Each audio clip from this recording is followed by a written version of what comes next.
The only thing I've found that compares is playing on stage with a band to like a really good crowd. That's like the closest you can get.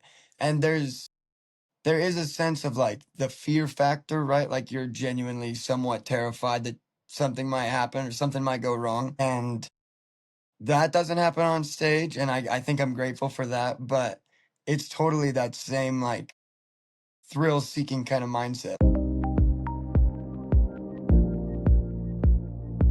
Welcome, friends, to the ZHZ Podcast, another edition of live streaming the show. First tonight on the ZHZ Podcast, we're going live, but usually in the past when we've done live streams, it's been in anticipation of an album or a single release. Right now, we've got our guest, Cody Bartels. Welcome to the show, Cody. We're happy to have you.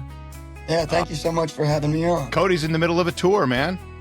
Cody's in the middle of a tour, man. So this is rad. This is like in the middle of touring around the country and around the Western United States. So as always, I'm Matt Allen here with the host of the ZHZ Podcast, my man, Zak Davis. Zak, how are you tonight? I'm doing all right, man. I'm doing all right. I'm excited to do another live stream, and I'm excited to bring Cody on. You have I guess you have like a manager, or her name, she had reached out and said, hey, I got a guy that is a indie country guy from Tacoma, Washington. I think he'd be a good fit for the podcast. So I was excited to hear that. So tell me about what like life is like for you growing up in Tacoma, Washington. So, I guess the best way to put it is there's a lot of different kinds of people from a lot of different places and a lot of different social classes, and it's seriously like a melting pot of an area. And I think that it was great to experience growing up there just because I learned to deal with different kinds of people, you know, which I think really helped me out later on in life. Right. Yeah. Cool. So what got you into country music, man? Is it like from family, or your dad passing it on, your mom kept passing that on, or was it just something you kind of gravitated to in, growing up in school? Or tell me that story. Yeah, so I grew up listening to, my dad just loves George Strait. Like, he just loves him. So, like, we would grow up going on road trips and stuff, and my dad had one of those old school big CD binders, and they were just full of George Strait CDs. And so I'd pick one out, and by the end of the road trip, we had listened to half of them, you know what I mean? And, right. So that's where it all started, and that's later on I started rodeoing and riding bulls, and really, wow.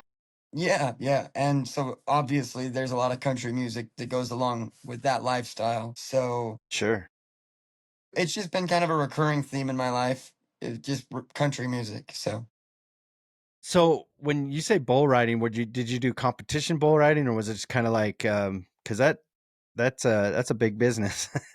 Yeah, I rode bulls in the Challenge of Champions tour in the Northwest, and then I did high school rodeo, went to the high school finals, the national high school finals, then got a scholarship to go to college, and that's where I kind of fell back in love with music and was like, it's a lot safer. I don't get my ass handed to me over and over, Yeah. Oh yeah. I think it's a kind of a short career span for bull riders, but man, they're heroes, like they got that takes a level of I don't know. I mean, I guess it would have to be just like anything else in life, the perfect blend of courage, stupidity, and just adventure, man, because that's like how do you strap yourself to the back of something that weighs that much and can do that much damage to you, man.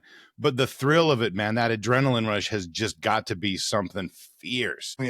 Oh yeah, the only thing I've found that compares is playing on stage with a band to like a really good crowd. That's like the closest you can get. And there is a sense of like the fear factor, right? Like you're genuinely somewhat terrified that something might happen or something might go wrong. And that doesn't happen on stage. And I think I'm grateful for that. But it's totally that same like thrill seeking kind of mindset. Like, I think you said it perfect. It's like part courage, part stupidity, and part just like, absolutely, we want to know what it's like to be on the back of a bull. So. Yeah, no, that's cool. I'm kind of, like I said. So you said how long have you been playing guitar? I imagine it's been quite a while, actually. Yeah, I started playing When when your I was youth, maybe, or yeah, I started playing when I was 14. At okay, first, sounds for a about right. while, for a long time, it was kind of a hobby for me. I would just learn different songs, sitting around the campfire at rodeos, learn songs that my buddies wanted me to learn and stuff. And then in college, I started writing my own songs and kind of going that direction. And then it just took off from there. Now you All went right. to college in Cody, Wyoming, right? Yeah, over in Powell, Wyoming, which is just one town over. Okay, yeah, I'm familiar with Cody and Powell, and in fact, I've got a good friend of mine that lives in Cody that's actually going to be coming to your show at the Colonel on Saturday. So, Oh, heck yeah, right on. if she was going to try to jump on and watch tonight. So, Robin, if you're watching, shout out to Robin in Cody, the queen of the Cody Rodeo. So, yeah, she's looking forward to it. I had asked her. I said, hey, have you heard of this kid? She's like, yeah, I'm actually going to see him play on Saturday night. I'm so excited. I'm like, hey, guess what? I'm actually interviewing him on my podcast, like live. So you should check it out. You Nice. bet. But You that's bet. That's rad. super cool. So you're so that's where you're kind of ending the tour, and then you're back in Seattle for a couple of nights the next weekend, if I understand it correctly. Yep, yep. Yes, sir. How is that? So when you booked this tour, it's kind of like was it like a 10-day tour or so, somewhere around there, a couple hmm weeks?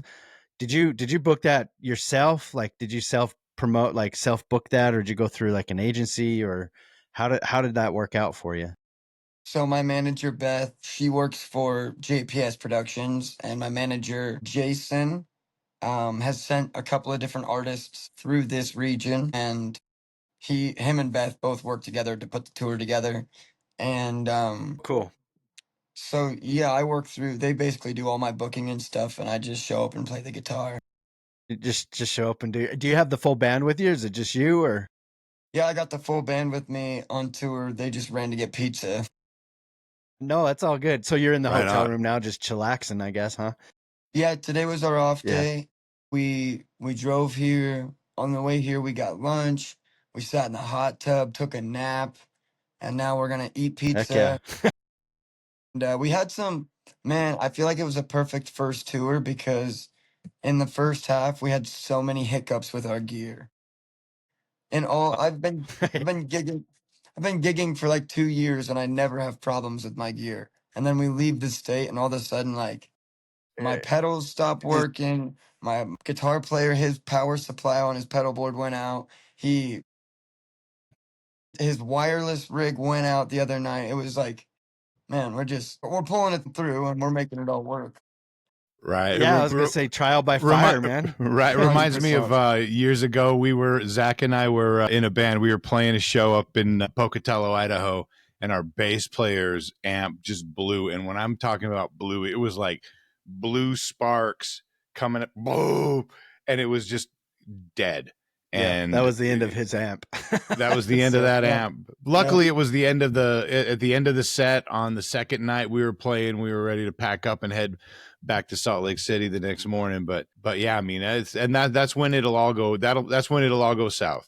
Your gear's not gonna misbehave if you're right home. It's all easy to swap it out, go get it fixed, replaced, whatever.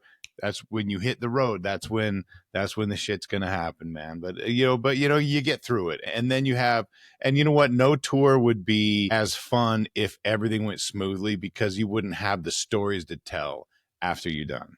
Right. 100%. And 100%.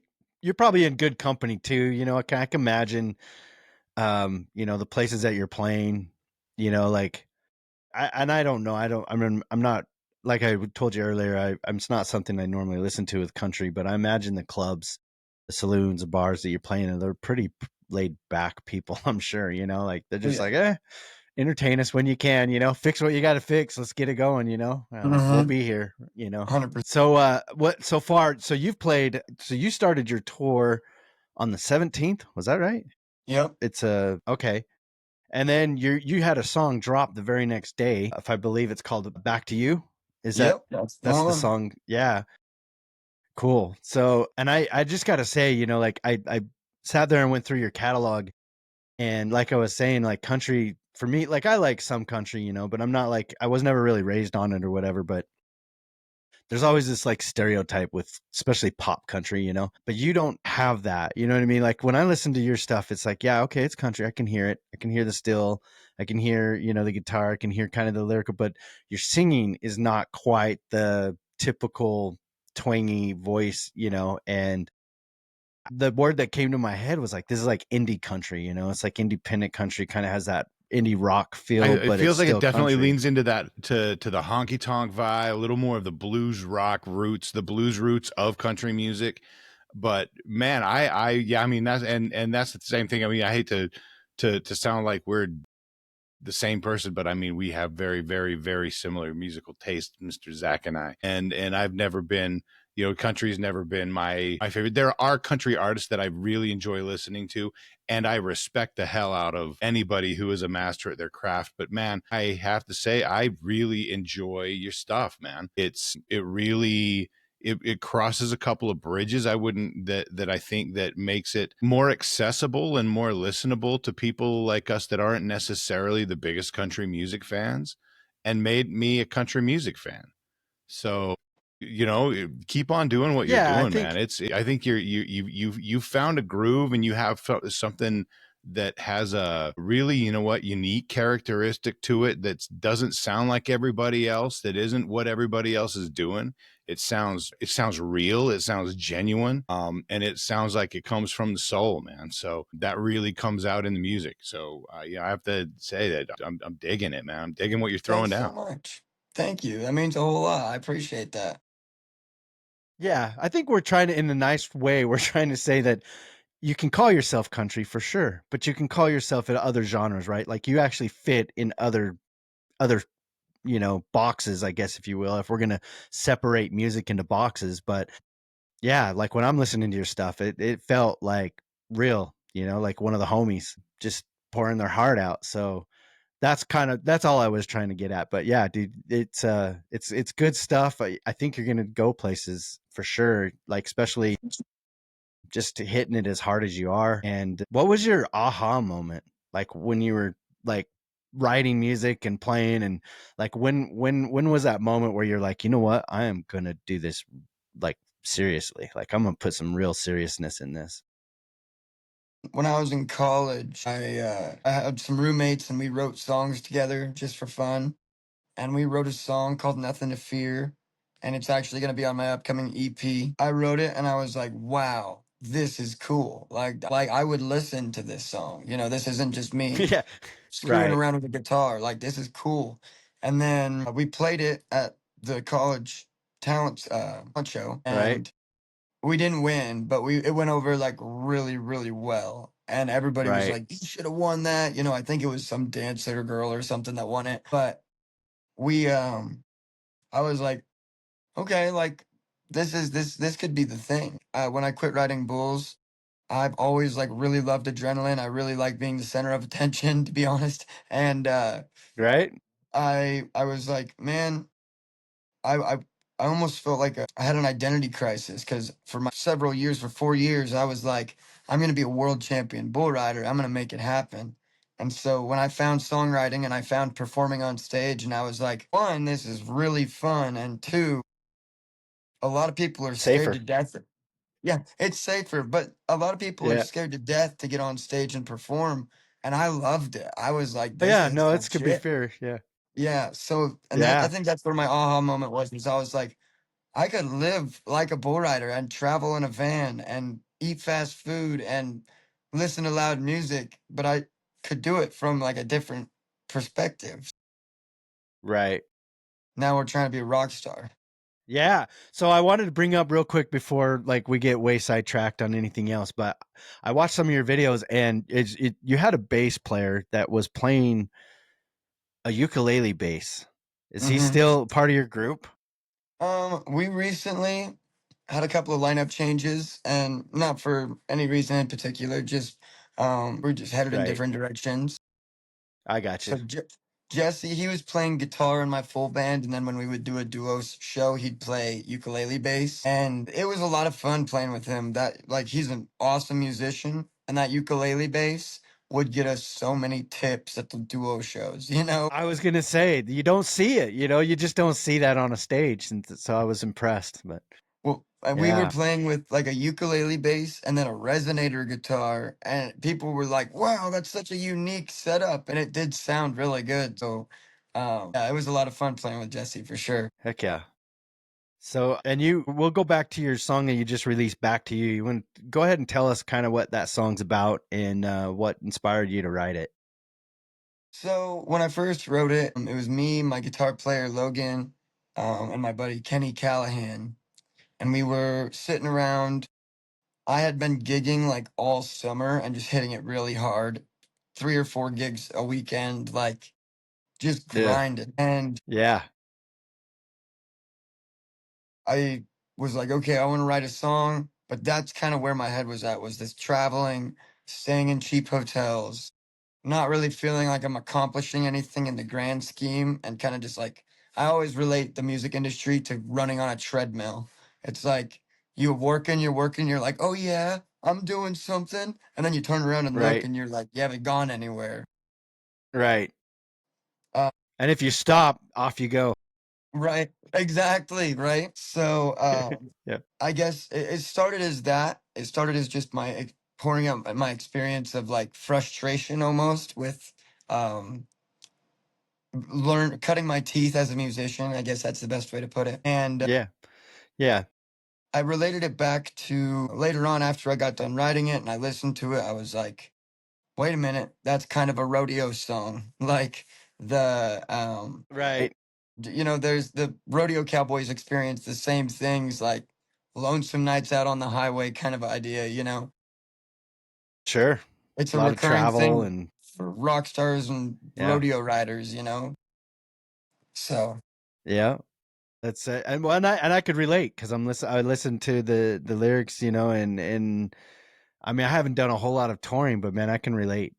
Where you're long nights on the road, spending money on gas, trying to figure out what the hell am I doing with my life, and that's usually when your family starts popping in your head, and missing home, and it's hmm easy to fall into that, and I think the longer you're out on the road, the harder it is to focus, not being at home, and but yeah, I like it, man. It was good soon.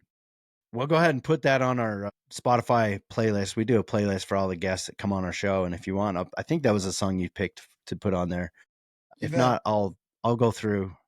Yeah, I'll add the other one too. But so just kind of going real quick, you've played so far? You've played. Let's see. Now I got to find you again real quick.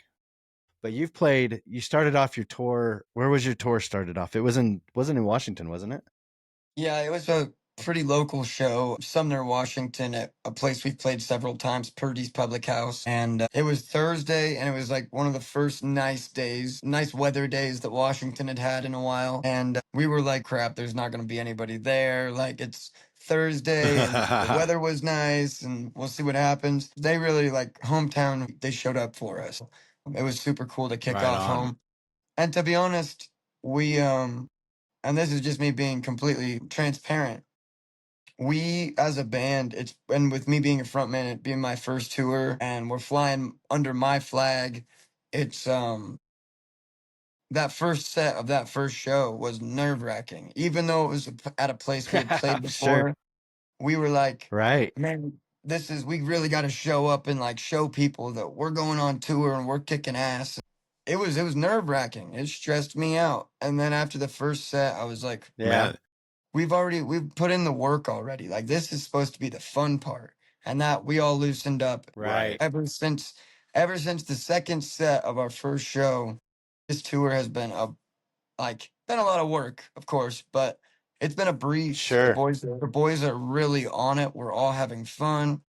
We're getting to see parts of the country that none of us have ever seen before. I mean, last night we played in Dewey, Montana, and even the guys at the music store had never heard of it, which had us concerned.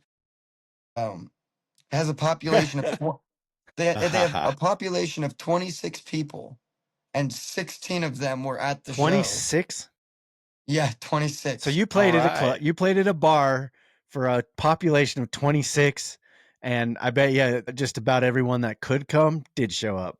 I think the at one point we had 19. That was the most poppin' it got. But it was such a small bar All that right. 19 felt like a stadium show, dude. We were freaking rocking. Well, and you know what? When you're talking about percentage of the population of the town, that's like 85%, man. Yeah. That's solid, dude. So from Right. there, but you from Sumner, it looks like you were in Post Falls, Idaho, and then Missoula, Montana. How'd you like Missoula, man?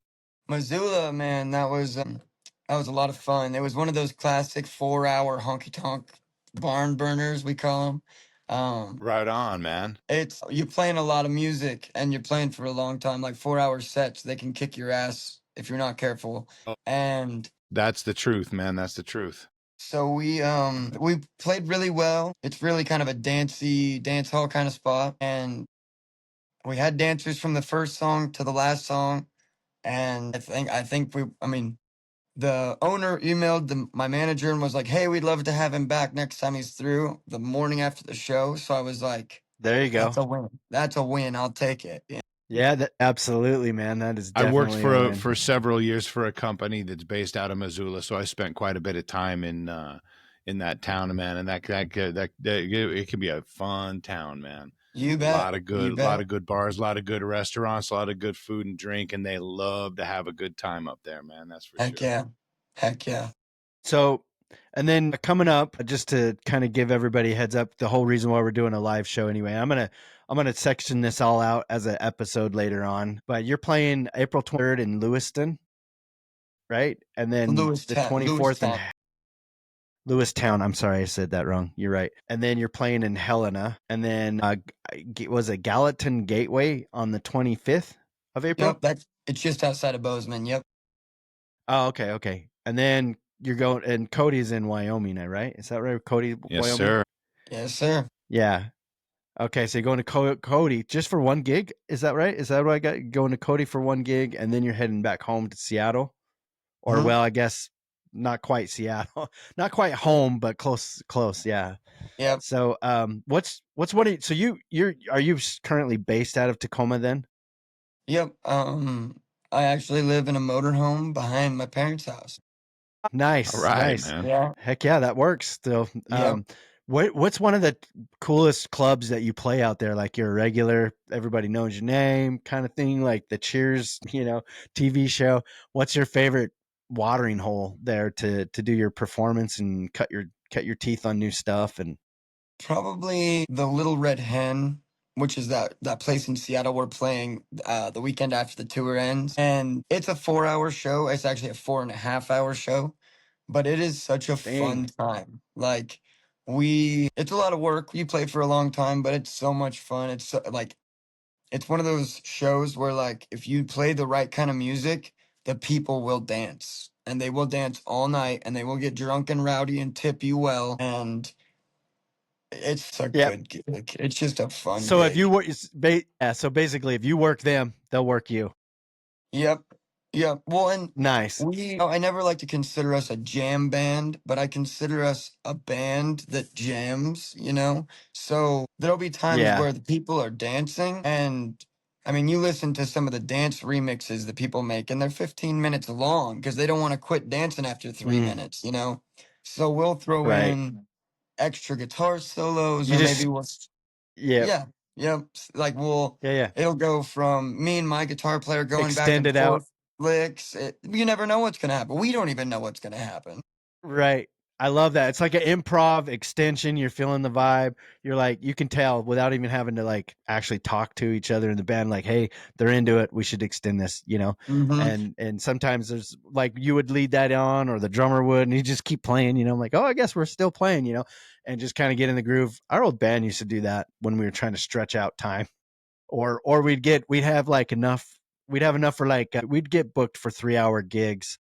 And we didn't have enough material for 3 hours, so we would play the first set, then we play the second set, and then we play the first set as our third set, and nobody seemed to notice or give a shit. Everybody was either those people had left or they're drunk and they didn't care, So we right on, man. a lot of times what we do is, especially when you play the 4 hour gigs, you do a lot of covers and stuff. So we'll play probably 3 hours of covers to 1 hour of originals. And Gotcha.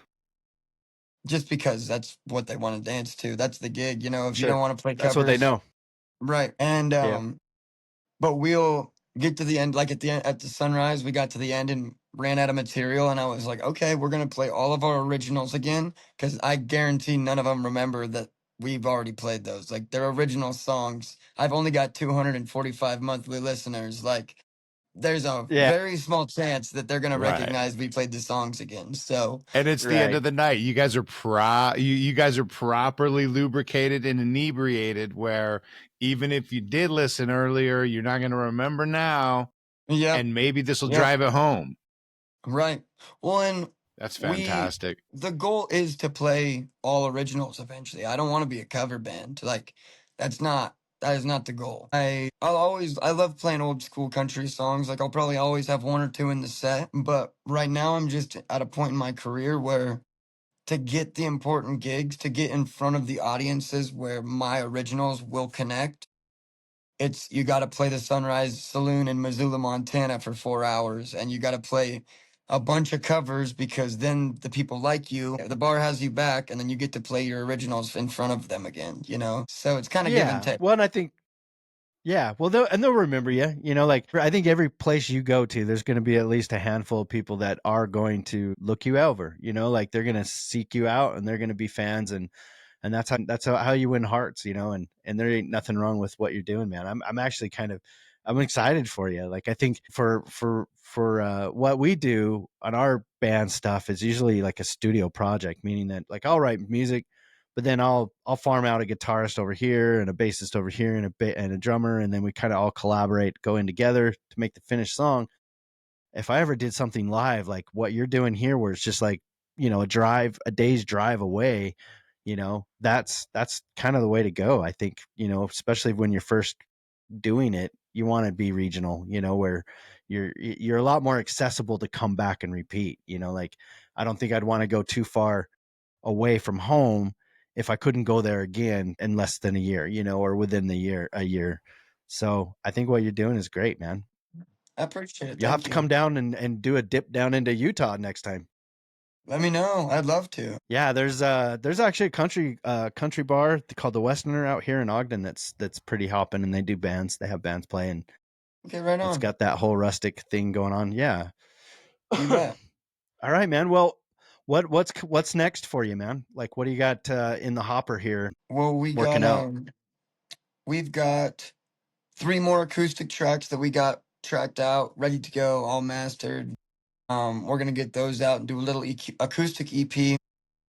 We also have full band mixes of the same songs, and then we've got a couple of at least 1 or 2 tunes that are probably just gonna be singles. I think next year the goal is to get a full album recording going. But in today's market, it costs a lot to make an album, and there is no Mm-hmm. there's not much of an ROI on a record nowadays, right? Like in my There's no opinion, attention for it. right. So for me, in my project, my studio work, what's on Spotify, is an advertisement for people to see or to hear Right. to book me to play live. Like that's where I make my money. So I haven't really seen the need to crank out a full album because I can just go in, make EPs as long as I'm continuing to create new music.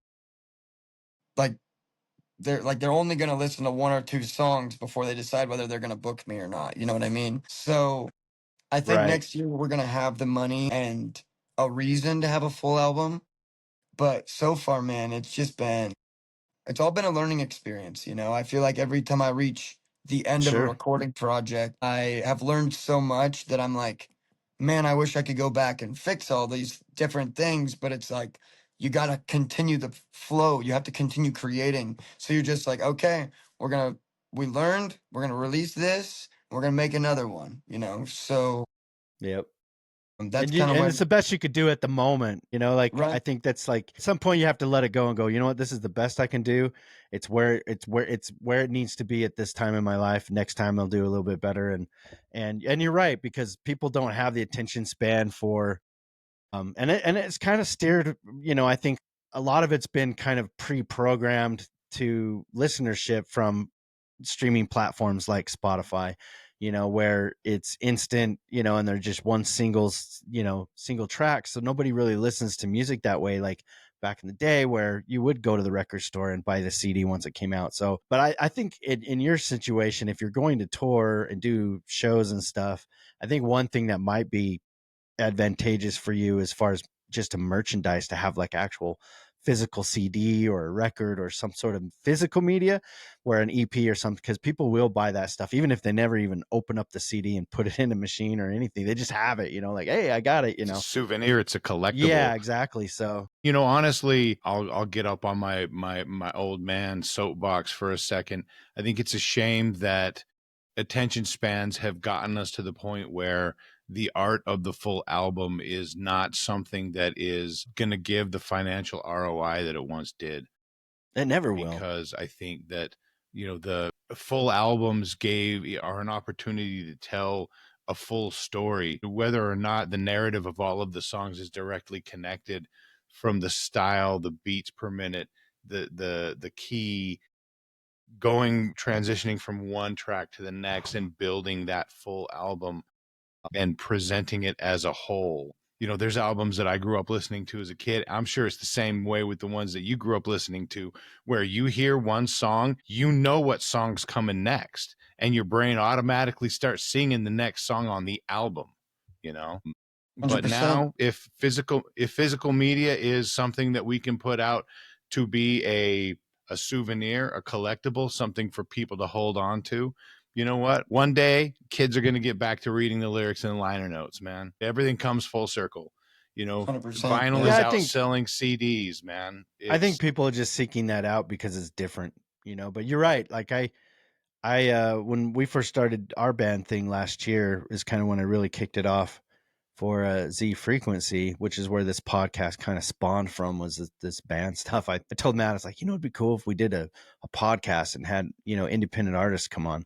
But it was the single game. It was the Spotify game. It was like single after single after single every 6 weeks and putting out a new single. And I've kind of changed gears, you know, like I'm like, you know, I hate chasing this. Like I hate being subjected to doing it this way. And so part of me is like you, where you're like, Spotify is like the taste sample, you know, like you're walking around in Costco and they have the sampled food, you know, where like you can get a taste of it, but if you want the real thing, you're gonna have to come to the gig, you know, or you have to go to like another site where you can buy the full album or whatever. But I think everything you're doing, you know, it's fitting for you really well. And when you're young like you are and have the ability to just do as many shows and tours as you can, like soak it up, man. Like love it, live the dream, you know, because yeah, you're making memories right now. So, and if you're going from town to town and these clubs are saying, yeah, he can come back anytime, you know, like that's instantly an in for the next time you come around town, you know. So, Yep. right on. So, hey, we'll part it with this. If there was any advice you would want to give to an aspiring artist thinking about like playing gigs and maybe even doing like a regional tour, like, you know, like a little tour stint, like I don't know what they call them, mini tours, what would be the advice you'd give them? Take care of all the variables and make it as easy for yourself as possible before you hit the road. Have your, you know, depending on what kind of mixer you're using, we're using an XR18. We had all of our channels lined up. We had presets made. We walked into our first gig and had a benchmark mix going. Like there's so many things that we did to prepare before we hit the road. My manager, Beth, she's awesome, by the way.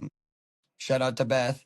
But she made these day sheets for me that had all of the information for the venue we were playing at, all the information for the hotel we were staying at, and then some information for the next day, like what time we needed to leave in order to make it to the gig on time. And she made that for Awesome. every day of the tour, and we laminated them, and then they're in the glove box of the van. And that kind of stuff There is you where go. like I could be crashed out in the back seat and nobody's got to wake me up to ask questions. I don't have to search through emails, and we streamlined everything so that we're just chilling and playing guitar, man. Like Yeah. this is the fun part. We took care of all the work Right. before we left, and I think that that's the advice that I'd give is Cool. I do concrete when Are I'm you not are you playing cap? music. What's that?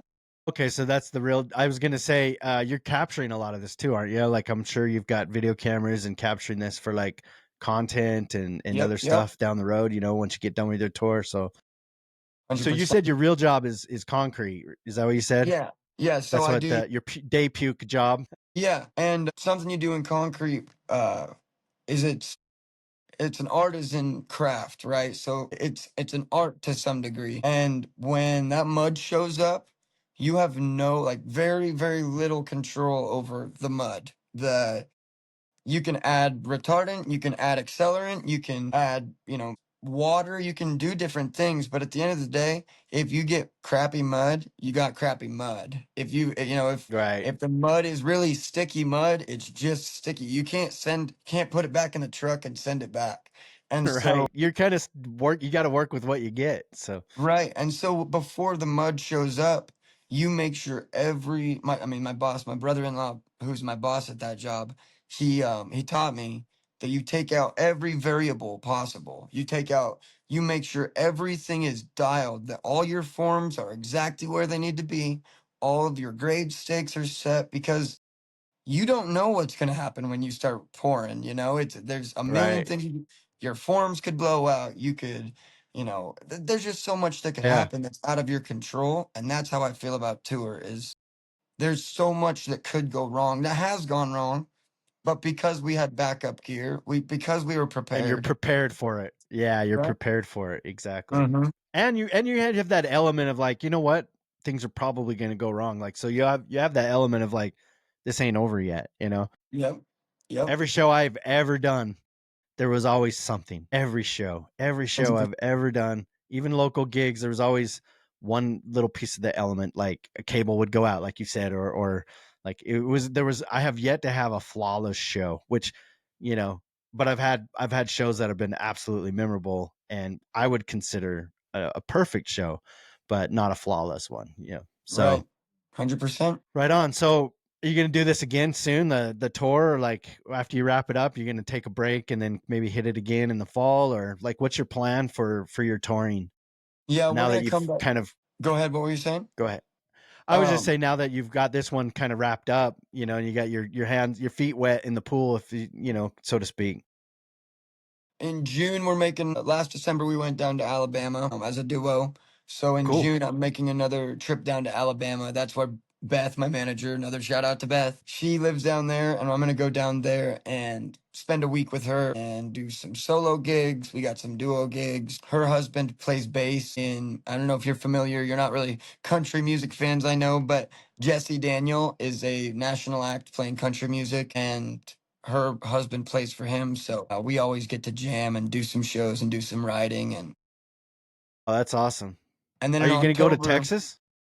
No, not yet. That's a bit far away, and it's the demographic is what's the word I'm looking for? The talent pool is so thick in Texas that when I go, I want to make sure that it's like I'm gonna be competitive and be able to accomplish something. You know what I mean? Like if I would have just played a room of two people and who like if I don't have the money for promotion, or if I don't have anything lined up, it doesn't really make sense financially. Whereas like in Alabama, Right. I'm staying for free with my manager. And then, like I was going to say, in October, we're going to do another run through Montana and Wyoming. Probably a 2-week run, maybe 20 days. And so Yeah. we're going to Well, hit some of these venues. I was going to say, yeah, have Beth reach out, or you can reach out anytime. We'd love to have you back on here and see how it's going, later on, and yeah, maybe we can see you out here in Utah. Like I'd come out and check you out, man, for sure. That'd be rad. So we're gonna have all of your links. I could see if I could post something here real quick for it. We can just throw up your link tree, really. There you go. Bet. Link on the screen right now. If you go there, it's going to be a launching pad for all of Cody's socials, the Facebook, the Insta, the Spotify, everywhere he is, you can get to from there. Cody, it was a pleasure. Yeah. Thank you guys so much for having me on. I really, really appreciate it.